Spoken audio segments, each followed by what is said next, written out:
Have you ever found yourself delaying tasks that you need to complete? Welcome to the world of procrastination, a place where tasks are perpetually postponed and productivity is often elusive. It's a common phenomenon, affecting many of us in different walks of life. It can impact our productivity, create stress, and even affect our overall well-being. If this sounds like you, don't worry. You are not alone, and there are ways to overcome procrastination. So, why do we procrastinate even when we know it's not in our best interest? Let's dive into the reasons behind this common yet perplexing behavior. At the heart of procrastination often lies fear. Fear of failure, fear of success, or even fear of change. We might fear that we won't be able to meet the expectations set for us, or that we won't live up to our own standards. This fear can be paralyzing, causing us to put off tasks as a way of avoiding potential disappointment or criticism. Lack of motivation is another significant factor. When we're not excited or inspired by what we're doing, it's easy to push it to the side. This is particularly true when the task at hand is difficult, tedious, or simply not enjoyable. In such cases, we're more likely to put it off in favor of activities that provide immediate gratification. The third major reason is a lack of focus. In this era of constant digital distractions, it's easy to lose sight of our priorities. We might start with the best of intentions, only to find ourselves scrolling through social media or binge-watching a new series. It's a form of escapism, a way to avoid the task at hand. Interestingly, procrastination isn't always a bad thing. Sometimes it can be a sign that we need to step back and reassess our priorities. It might be our subconscious telling us that we're overworked, or that we're pursuing goals that don't truly align with our values. However, chronic procrastination can be detrimental. It can lead to stress, anxiety, and a sense of guilt or inadequacy. It can affect our performance in school, at work, or in our personal lives. So, what can we do about it? How can we overcome procrastination and become more productive, more focused, and less stressed? Understanding why we procrastinate is the first step towards overcoming it. By recognizing the fears, lack of motivation, or distractions that are holding us back, we can begin to address these issues and develop strategies to move forward. So, let's take that first step together. There are several strategies that can help you overcome procrastination. Let's dive right in, shall we? The first strategy is to break down tasks into smaller parts. If you're faced with a daunting task, it can seem like a mountain too high to climb. But if you break it down into more manageable parts, it becomes less intimidating. Think of it as a series of hills, rather than a towering peak.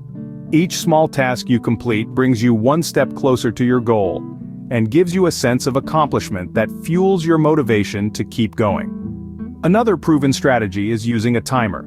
This is based on the Pomodoro technique, named after the tomato-shaped kitchen timer used by the developer of this method. The idea is simple.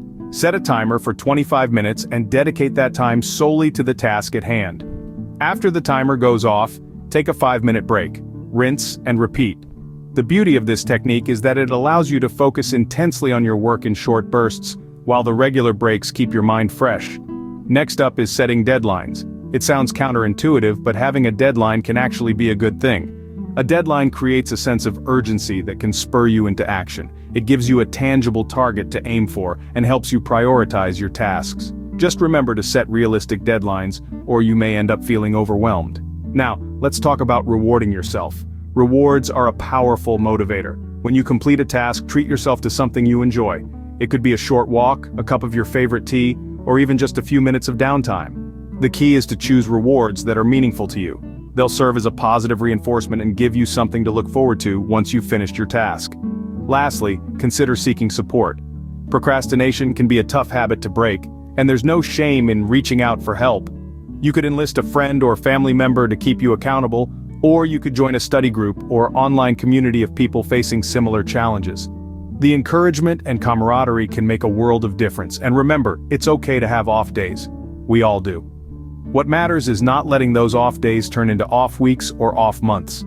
Keep striving, keep trying, and most importantly, keep believing in yourself. These strategies can be really helpful, but they are not one size fits all. You need to find what works best for you. After all, overcoming procrastination is a personal journey, and the most effective strategy is the one that fits your style and your life. So feel free to experiment, mix and match these strategies, and create a plan that's uniquely yours. Another tool in your arsenal against procrastination is positive thinking. A simple statement, yet one that holds immense power. When we talk about positive thinking, we're not just referring to blind optimism or wishful thinking. Instead, we're talking about a deliberate and intentional approach to thinking that focuses on the bright side of life and expects positive outcomes. Positive thinking starts with self-talk, the endless stream of unspoken thoughts that run through your head every day. These automatic thoughts can be positive or negative. Some of your self-talk comes from logic and reason, but a lot of it stems from misconceptions and lack of information. By shifting our focus from negative to positive, we can rewire our brains to be more optimistic and resilient. When you face a task, instead of thinking, "This is too hard, I can't do it," switch your thinking to, "This is challenging, but I know I can handle it." Positive thinking can be a powerful tool to combat procrastination. It helps you to approach unpleasant or challenging situations in a more positive and productive way. You might not be able to control what happens to you, but you can control how you react to it. Now let's talk about self-belief and confidence. Self-belief is about trusting yourself, your abilities, and your judgment. It's about knowing that you have the ability to do what you set out to do. Confidence, on the other hand, is the feeling of self-assurance that comes from appreciating your own abilities and qualities. When you believe in yourself and have confidence in your abilities, you are more likely to take action. You don't procrastinate because you know you can handle the task at hand. Even if you face obstacles or setbacks, you remain motivated and focused because you believe in your ability to succeed.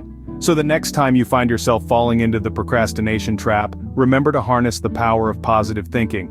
Replace negative thoughts with positive ones, believe in yourself, have confidence in your abilities, and you'll find that you're more than capable of tackling any task that comes your way. Remember, your mindset plays a big role in your ability to overcome procrastination. Let's quickly recap what we've learned today. We started by diving into the complex world of procrastination. It's that pesky habit of delaying tasks that we all know too well. But remember, procrastination isn't just about being lazy or unorganized. It's a complex issue that can stem from a variety of factors like fear of failure, perfectionism, or even lack of motivation.